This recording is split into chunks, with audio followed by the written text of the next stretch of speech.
I think the goal of every engineer like myself is to become the next Tony Stark of their generation.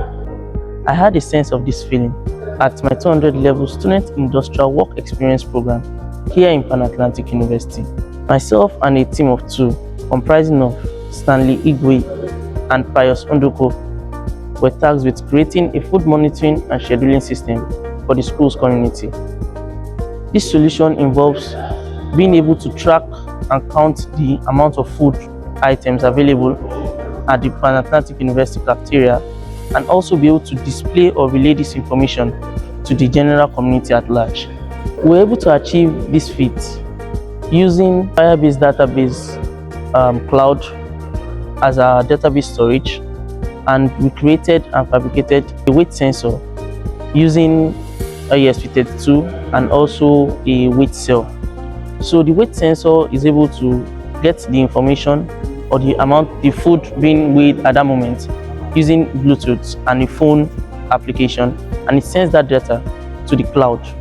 So the amount of food weighed divided by the unit weight of the food is then calculated by the application and it's stored in cloud. The cloud now has another application connected to it, which is the web app that shows a form of menu, automated menu, and this gives the record of every food that is being stored, and as it's being sold at the cafeteria point of sales, the amount is deducted or the number is deducted from the actual value present.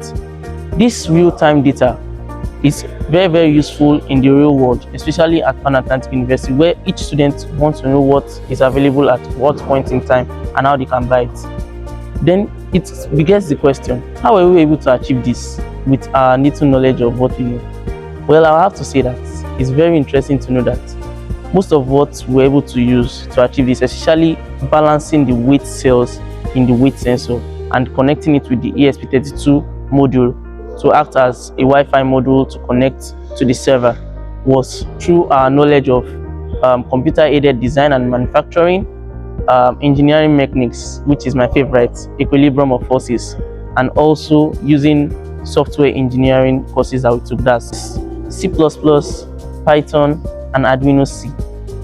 You also ask that how were we able to connect these three things together: the Firebase database, the HTML, CSS, JavaScript web application that we created, and also the mobile app to the Bluetooth weight sensor that we created. It's through our interdiscipline, that's the complex engineering problem, which is part of our core values at SST, to try to solve complex engineering problems as much as possible. And we're able to talk to one another, talk to our mentors in different fields: software engineering, mechanical engineering, and electrical engineering. So I will say many thanks to the Dean of Science and Technology, Dr. Dalitin Agolo, for providing us with the atmosphere to create such incredible solution. And also another thanks goes to the HOD of Mechanical Engineering and also the HOD of Electrical Engineering, where Professor Christian Bolu and Dr. Norbert respectively, for allowing us work together, also putting us through the process and steps by which we can achieve such a surmounting feat. Thank you.